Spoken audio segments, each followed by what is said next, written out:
Hello, my name is Charles, and in another video, or in this video rather, in another video for today, but in this video, I'd like to talk, I've written a little script unlike some of my other videos. I'd like to talk about how and why to make friends and why to find a devoted, wholly devoted, or why to be a wholly devoted romantic partner to someone. The second, or the latter, is almost indescribably beautiful and just wonderful and most amazing experience, at least in my experience.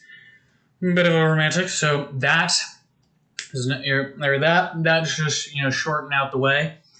But how and why should we connect as humans, especially in how do we do it, especially in today's society, right? With the loneliness epidemic, with people feeling, with all the social medias, as people would say, and being like, how many people are connecting? We want people and we want to feel connected. So how can we connect, make friends, make amigos along the way, to enjoy the journey, to share the joy, to give the joy, and to make a beautiful experience out of this life. To just make a darn tootin' wonderful go with this whole thing. Like, how do we make friends so we can share those experiences with each other? How do we do it? I'm going to give you 5 juicy steps. And I know, I trust that they will work in your life. So the first one is kind of an attitude, or it's kind of a recognition in a little practice. So the attitude part comes in, or perspective is, you're going to find the goal is to notice or appreciate something in everyone, that there's some beauty, right? Accepting the precept that there is some beauty, there's some goodness in every soul, or at least most of them. No, but in every soul. And so the goal with this, right, and how this leads to conversation and maybe introducing or starting connection, is if we come with the precept that okay, there's some good in everyone. And even further, that whatever interests or hobbies or aspects about me, I'm not so different from my fellow person. So there's probably another person like that too. And if I think there are good characteristics about me, then there's good characteristics about them. So notice the good. Point it out. What do I mean by this? Anytime, whether it be you're playing a video game, League of Legends or Fortnite, or even you're doing a school project with someone, you're working with someone in an office space, you're collaborating online with someone, anytime you're interacting with someone, when you notice some semblance of either ingenuity, they figured something out, they did something smart, they were kind in a moment, they considered others, any little good thing that you notice, maybe they're sharing a story about their day, and they tell you what's it called? I decided to give my dog a walk, and they're telling you oh, my day was kind of boring.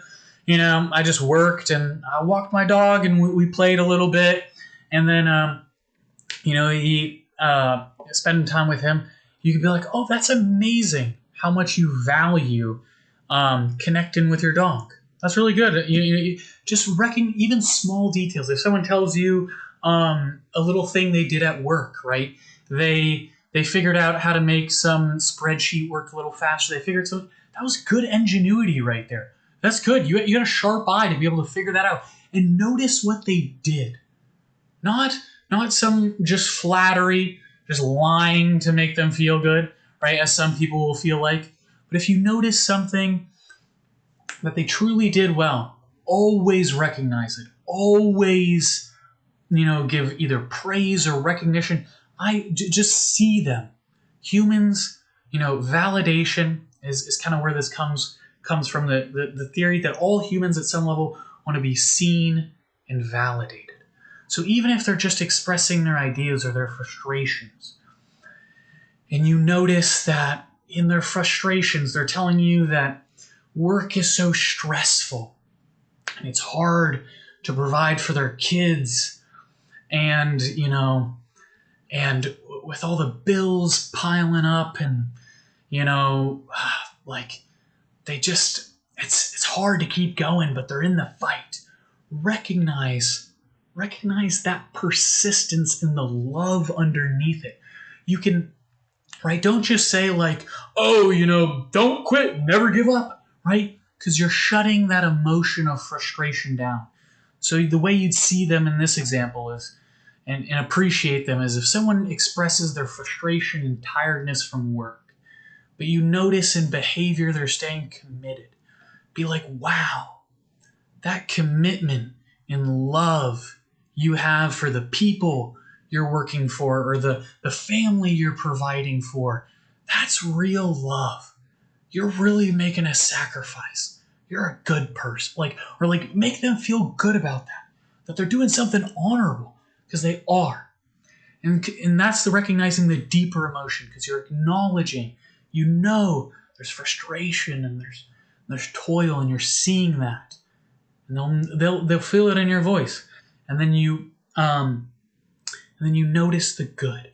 You see them for what's going on, and you notice the good. Wow, that love that you have to be willing to sacrifice and toil so much, that's incredible, because that's the deeper element. That's really what they're doing. And they just want to be seen in that regard. So, the second is willingness and openness. So what do I mean for willingness and openness? So willingness and openness, so for shy people, or for anyone who's like, man, these are complicated topics. I don't even know if I'm on the basics of how to make friends. Like, I struggle with just small talk, or, this part is for you. Especially if you're shy, there's going to be initial discomfort, and your whole being might be telling you like, I just don't want to share that. I don't want to say that. I don't want to talk. Small talk feels like a waste of time. This is stupid. Why am I even connecting? I just want to leave. Right? You just may want to leave. Your whole being is crawling, and you're just, I want to get out of this social situation. This person telling me about their day for 5-10 minutes, like, it's just, right? And you want to leave, right? Especially in your teenage years, or even young adult, for those people, who struggle with social anxiety and that initial discomfort. This is where willingness and openness are really, really crucial. And so the way, right, you solve, because for people, and this first part will be for people who deal with social anxiety, and especially, when they have that thought, I don't know what I'm supposed to say. What am I supposed to say in this moment? Or they go up in a presentation and they're like, what am I supposed to say? My mind goes blank. This is where having trust or willingness and openness to life, or to even, the way your brain works and the way we're social creatures, maybe even trusting, if you're not a a spiritual person, even believing or in having trust in that we're social creatures, social animals. And so our brains are hardwired to communicate, right? And to connect with people. And so if we can trust that, all we have to do is little by little, right? The more social interaction we engage in, little by little. The same way, if you're socially anxious and you play video games or you draw, you get better little by little. Just little by little. You don't have to go too far out your comfort zone, but the longer you can stay out of your comfort zone talking to someone, the better it'll be. Your brain will naturally pick up on how to socialize, how to connect. You'll see which things land, which jokes land, which ones don't. You'll see which statements make it awkward and stale, and which ones bring interest and fun. You'll see all the different aspects just by doing it, just by putting yourself in the situation. even though it's a little uncomfortable, slow and steady, you'll start just naturally knowing what to do, because it's like anything else. You've done it before. You know how to connect with people. And so little by little, just get out of your comfort zone. See if you can connect a little more. And as you do, what you'll naturally notice is it'll actually be more enjoyable. Just like if you have some skill or craft or thing you're good at, as you get better and you're more able to create what you want and express, whether it be in an art piece or do what you want in a video game or even in life, if you're doing well financially, the more you're able to do what you truly want to create and converse the way you truly want to be, socially be who you want to be, the happier you'll be with it. And so the more skilled, the more joy that'll come from connecting. And so in the second part of willingness is engaging in the activities and the ideas of the people you're engaging with. And so this can come with a little bit of discernment, right, if they're not engaging in too much, but see why they do what they do.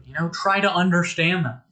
Willingness would be like, oh, well, do you guys go fishing? Like, mind if I join? Or like, see if you can join the activities and the engaging things people do together, because that brings them together. Those engaging shared activities, whether it's playing video games, talking on Discord, making money in business, you name it, programming together and coding, whatever it is that brings you together, whatever activity. If you can engage and be willing to be like, oh, what are your ideas about that? Learn about something they're fascinated in.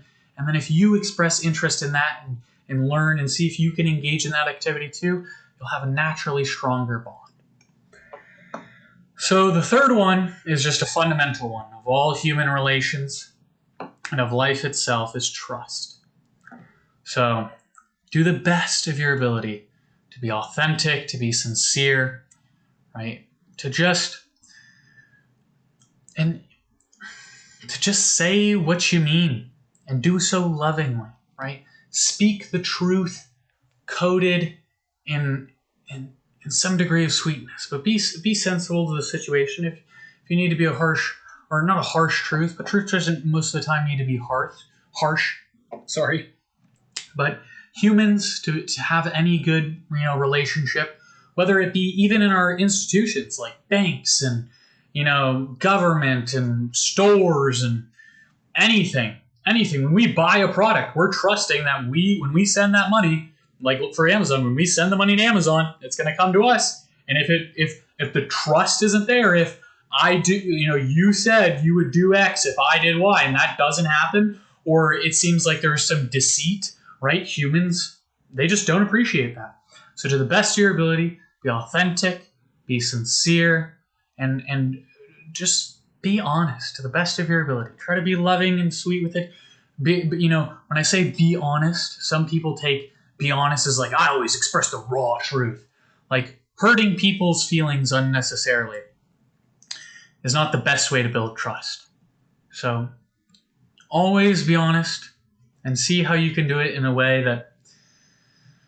that lifts the other person up, that serves and is of good. So next, right? Next is the possibilities. Next is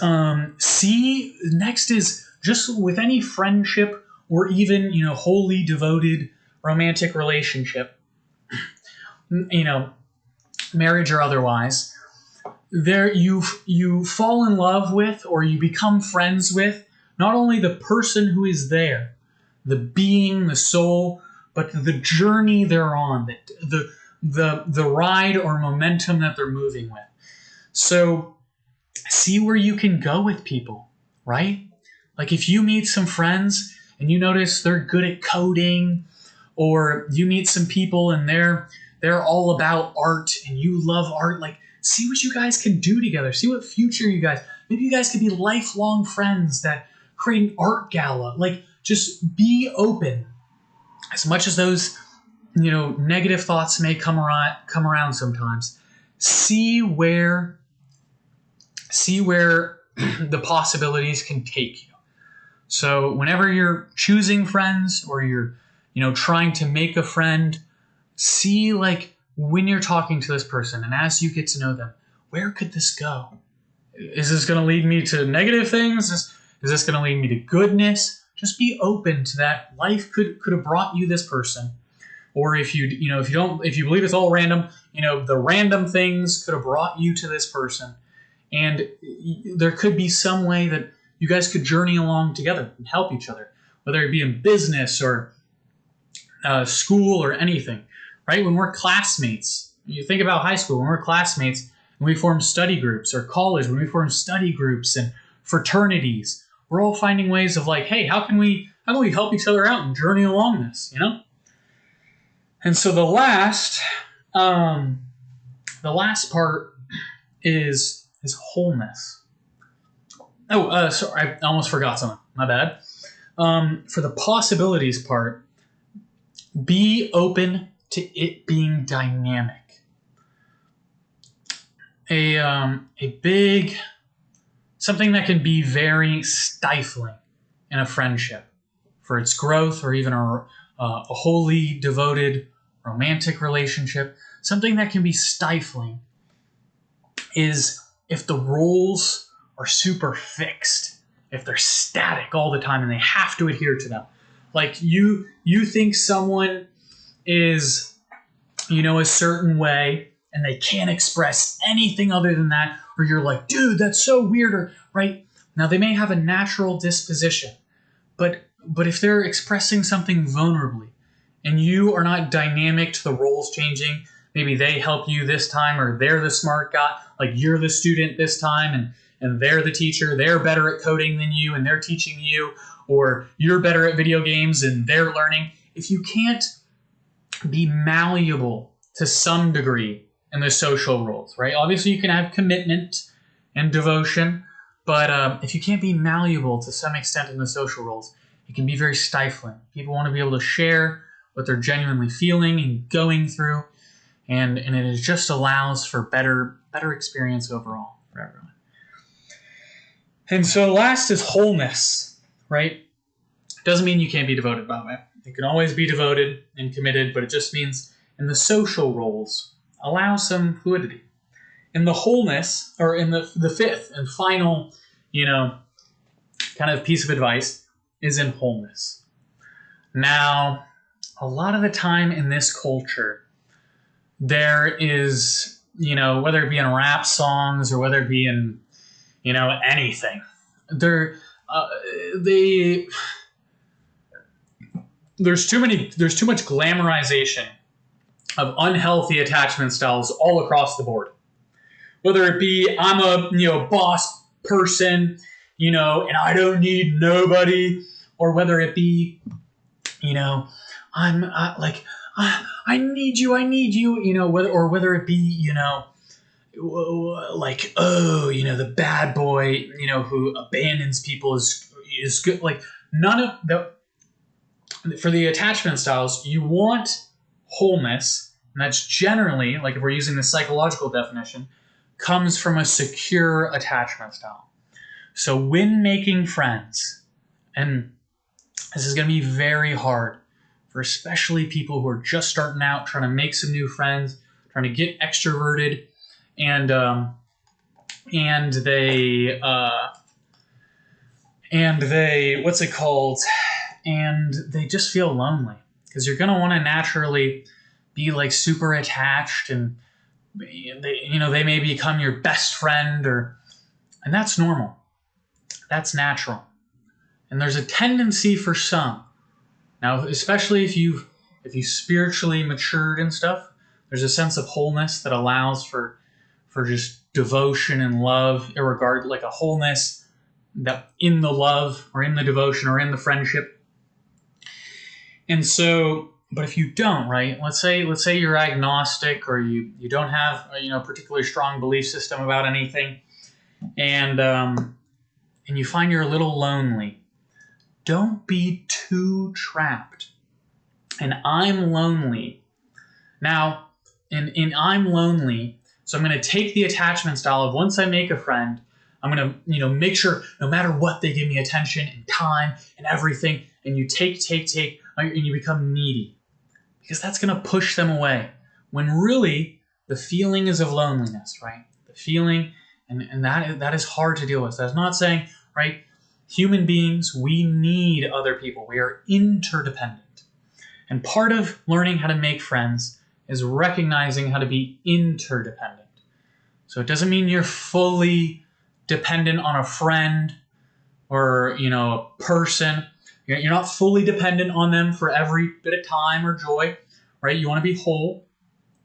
And at the same time, right, you don't want to be fully dependent. You don't want to, you're not totally removed. You're not out of society. You're not abandoning people.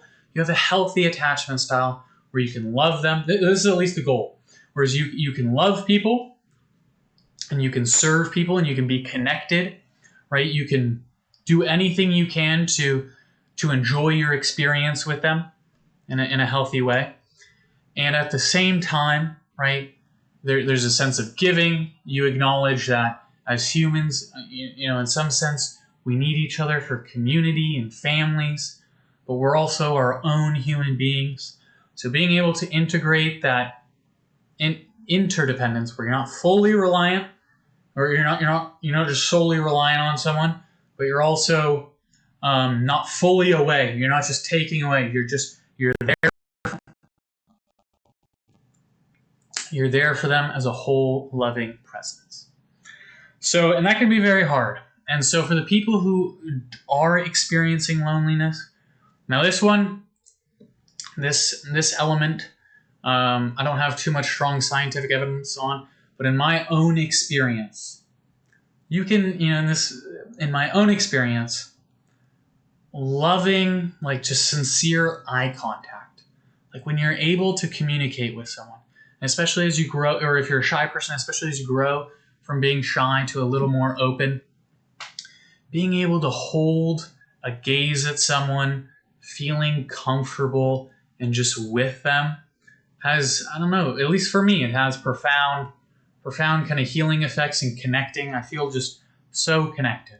And there's more to that, but I hope those 5 steps helped. I know that was a lengthy, kind of long video, but I hope this helps people connect and make friends. Overall, if I had to give a TLDR, which I will at every video, or I'll do my best to remember at every video, is the way to best make friends and even, devote yourself in giving a holy and a romantic partnership is to, oh my gosh, I almost slipped my mind, is to just see the openness and the willingness to see how beautiful of an experience you can make it, how good of a friendship you can make it. Just always see the possibility, always be open, and best of luck. I wish you all, I hope everyone, finds a buddy, finds a pal. Everyone deserves a somebody. So best of luck out there. I know you'll find yours, and God bless.